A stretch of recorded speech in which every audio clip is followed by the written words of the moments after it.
जय माता दी, जय माँ दुर्गा।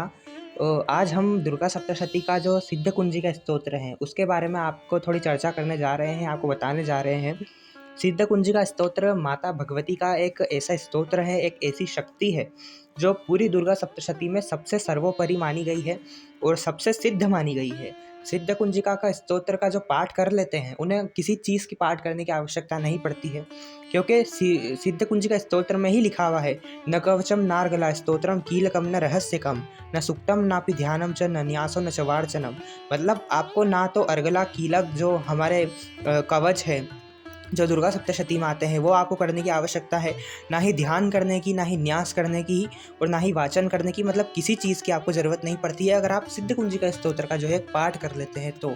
लेकिन इसके पाठ करने की भी जो है विधि होती है, इसको सही तरीके से उच्चारण आए तभी आपको इसका पाठ करना चाहिए, वरना सिद्ध कुंजी का स्तोत्र को एकदम शब्द जो उसके है वो एक एक अच्छे से निकलना चाहिए। आज हम आपको यही बताने जा रहे हैं कि इसकी महिमा क्या है, इसको आप पढ़ कैसे सकते हैं और माँ भगवती की असीम कृपा कैसे प्राप्त कर सकते हैं।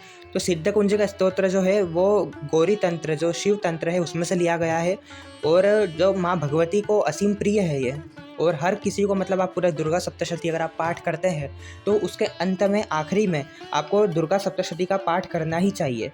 नहीं तो इसके अंदर ही लिखा हुआ है सिद्ध कुंजिका में, न तस्य जायते सिद्धि ररण्ये रोदनम यथा। इसका मतलब यह है कि जो सिद्ध कुंजी का स्तोत्र का पाठ नहीं करता है, उसके अंतिम में जो आपने पूरा सप्तशती का पाठ किया और उसके बाद में आपने अंतिम में माँ दुर्गा सप्तशती का जो सिद्ध कुंजी का स्तोत्र है इसका पाठ नहीं किया, मतलब ये इस समान है कि आप एक वन में रो रहे हैं और दूर दूर तक कोई आपको सुनने वाला नहीं है। तो इस प्रकार जो है आपका ये पाठ हो जाता है। इसीलिए सिद्ध कुंजी का स्तोत्र आपको अवश्य पढ़ना चाहिए। आप कोशिश करिए कि सबसे पहले आप जो है माँ सिद्ध कुंजी का स्तोत्र जो है माँ का, उसको आप याद करें, उसका आप अध्ययन करें। एक जो पुस्तक माँ सप्तशती की है वो आप ले लीजिए, उसके अंदर आपको अच्छे से वाचन करना आना चाहिए। बहुत से लोग क्या करते हैं कि सबसे पहले खुद संस्कृत में पढ़ने की कोशिश करते हैं, तो आप उसको पढ़ने की कोशिश कर सकते हैं, उसको याद करने की कोशिश कर सकते हैं। जब तक आपको कंठस्थ नहीं होता, जब तक आपके शब्द जो है वो अच्छे नहीं निकलते, साफ नहीं निकलते, जब तक आप उसको संस्कृत में मत पढ़िए, तब तक आप उसको हिंदी में ही पढ़िए, जहाँ तक आपको हिंदी समझ में आती है। क्योंकि इसमें माता के सिद्ध मंत्र हैं, इसके अंदर माता के बहुत शक्तिशाली और प्रभावशाली मंत्र इसमें माँ के दे रखे हैं। इसमें से ही नवार्ण मंत्र जो है माँ का, ओम ऐं ह्रीं क्लीं चामुंडायै विच्चे, ये जो मंत्र है ये महानवार्ण मंत्र और नवार्ण मंत्र ये इसमें से ही निकले हुए हैं। तो इसका भी पाठ आप कर सकते हैं। अंतिम में माता दुर्गा सप्तशती का पाठ करने से, जो सिद्ध कुंजी का पाठ करने से, इसका अति जो है फल बहुत लाभदायी होता है। तो आप हमेशा जो है ये याद रखें, आपको जब भी संस्कृत का पाठ आए, अच्छे से आए, आप सही से उच्चारण कर सकते हैं, तभी आपको सिद्ध कुंजी का स्तोत्र पढ़ना है।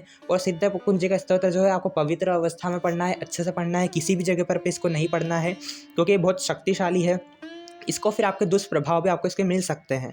आपको माँ के सामने इसको पढ़ना है, इसके अंदर क्योंकि बहुत सारे मंत्र हैं, सिद्ध मंत्र है, इसके अंदर आपको गलती नहीं होनी चाहिए। अगर आपकी गलती हो गई, आपने स्पष्ट उच्चारण नहीं किया, तो फिर आपको दोष लग सकता है। देखिए, आपको उस पाठ का दोष लगेगा, क्योंकि माँ तो माँ है, वो किसी को दोष नहीं देती, वो किसी को क्रोध नहीं करती। भले आप उल्टा सीधा भी पढ़ेंगे, कैसे भी पढ़ेंगे, लेकिन आपके भाव प्रबल होंगे, आपकी इच्छा शक्ति अगर आपको अंदर से होगा कि नहीं मुझे पढ़ना है, मेरी माँ के लिए पढ़ना है, तो फिर आप भले कैसा भी पढ़ेंगे, आप खुद प्रयास करेंगे कि नहीं मैंने आज गलत पढ़ा है तो मैं कल इसको सुधारने की कोशिश करूँगा। अगर आप ये भाव रहेंगे तो माँ भगवती की आपके ऊपर असीम कृपा बरसेगी।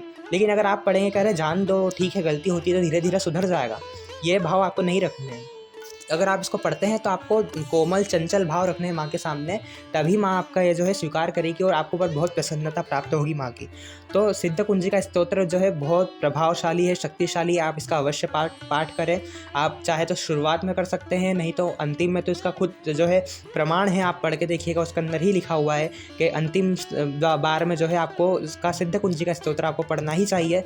नहीं पढ़ते हैं तो फिर आपको उसका फल प्राप्त नहीं होता है। और अगर आप कुछ नहीं पढ़ पा रहे हैं, एक बात भी ये समझिए, अगर आप कुछ भी नहीं पढ़ पा रहे हैं दुर्गा सप्तशती का, तो आप सिर्फ सिद्ध कुंजी का स्तोत्र का ही पाठ माँ के सामने कर सकते हैं। इससे आपको पूरी दुर्गा सप्तशती के पाठ का फल प्राप्त होगा।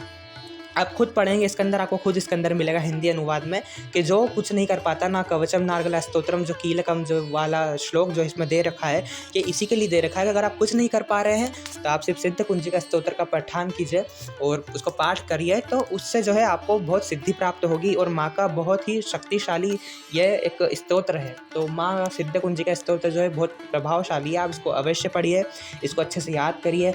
और इसके पढ़ने के भी नियम है, जो पवित्र आपको आसन पर बैठना है और अपने आप को पवित्र रखना है। आपको मांस मदिरा आदि का सेवन नहीं करना। देखिए, जो मांस मदिरा आदि का आप सेवन करते हैं उसको आपको, अगर आप करते हैं तो आपको उसको छोड़ देना है, क्योंकि फिर आप जो है माँ दुर्गा सप्तशती के पढ़ने के फिर आप लायक नहीं हैं। आपका शरीर शुद्ध होना चाहिए, आपका मन शुद्ध होना चाहिए।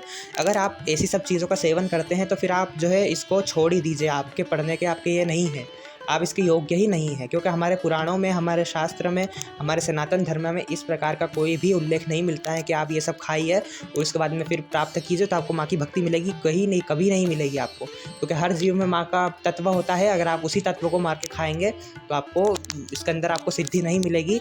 यही वाला आपका वो आएगा कि आप जो है एक वन में रो रहे हैं और दूर दूर तक आपको सुनने वाला कोई भी नहीं है, तो आपका पाठ भी इसी समान बन जाएगा। अगर आप इन सब चीज़ों को नहीं त्यागेंगे तो आप इस पाठ को करिए, आपको कोई जो है फिर आपको नहीं मिलेगा, माँ भगवती सुनेगी ही नहीं। इसलिए अपने भाव को पवित्र रखिए, अपने मन को पवित्र रखिए और अच्छे से माँ के सामने मुस्कुराते हुए, माँ की सेवा करते हुए, माँ की भक्ति करते हुए सिद्ध कुंजिका स्तोत्र का पाठन कीजिए और माँ को बहुत प्रसन्नता होगी और माँ आपको बहुत शक्ति देगी और माँ आपको बहुत आशीर्वाद देगी। तो मेरी यही मनोकामना है कि आप लोग अपनी जो है साधना में, अपनी भक्ति में ऐसे ही लीन रहे। माँ कामाख्या का, माँ हरसिद्धि का, बाबा महाकाल का आप लोगों के ऊपर आशीर्वाद बना रहे। और सिद्ध कुंजिका स्तोत्र की जो है महिमा मैंने आपको आज समझाई है। अगर इसके अंदर मुझसे कोई गलती हुई हो तो मुझे क्षमा करें। आपको कुछ भी और आपको प्रश्न हो तो आप मुझे कमेंट सेक्शन में पूछ सकते हैं। और सिद्ध कुंजिका स्तोत्र के अनेकों और भी वीडियोज़ अगर आपको इससे संतुष्टि नहीं मिलती तो आप वहाँ पर जाके देख सकते हैं। और अगर आपको प्रमाण चाहिए और आपको साक्षात उसको स्वयं से देखना है और अनुभव करना है तो आप पुस्तक खोलिए और उसको पढ़िए, उसको जांचिए, तो आपको खुद ब खुद इसकी शक्ति का मालूम होगा।